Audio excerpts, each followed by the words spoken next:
Petite révision, petit point sur le présent simple qui est utilisé en anglais pour parler d'une action au temps présent, mais qui n'est pas en train de se dérouler.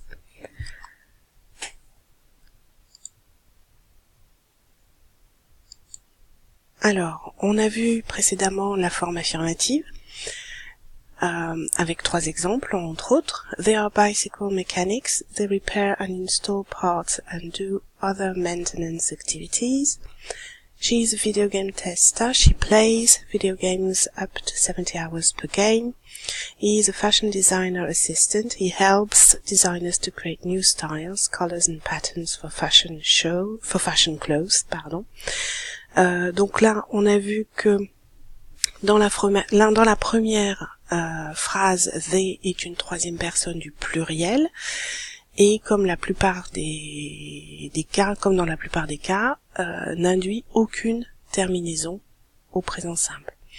Par contre, she et he, qui sont des 3e personnes du singulier, entraînent une terminaison en s. C'est comme ça que se conjugue le présent simple.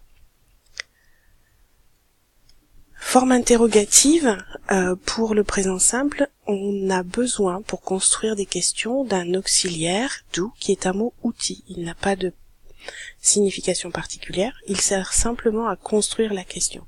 On le retrouve dans Where do you work et What does your job consist in?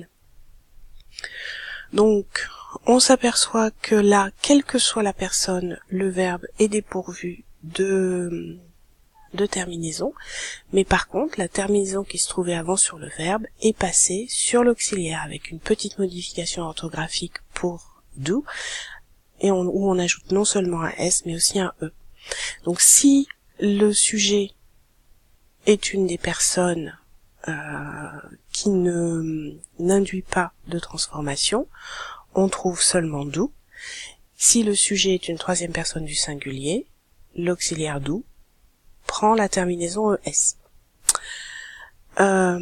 Autre point à observer ici, c'est l'ordre dans lequel les mots arrivent. Donc on commence avec un pronom interrogatif, where ou what, mais derrière on a bien auxiliaire, do, sujet en bleu et verbe en gras. Même chose quand il s'agit d'une 3e personne, does, auxiliaire, your job, qui est l'équivalent de it, sujet, et consist, qui est le verbe.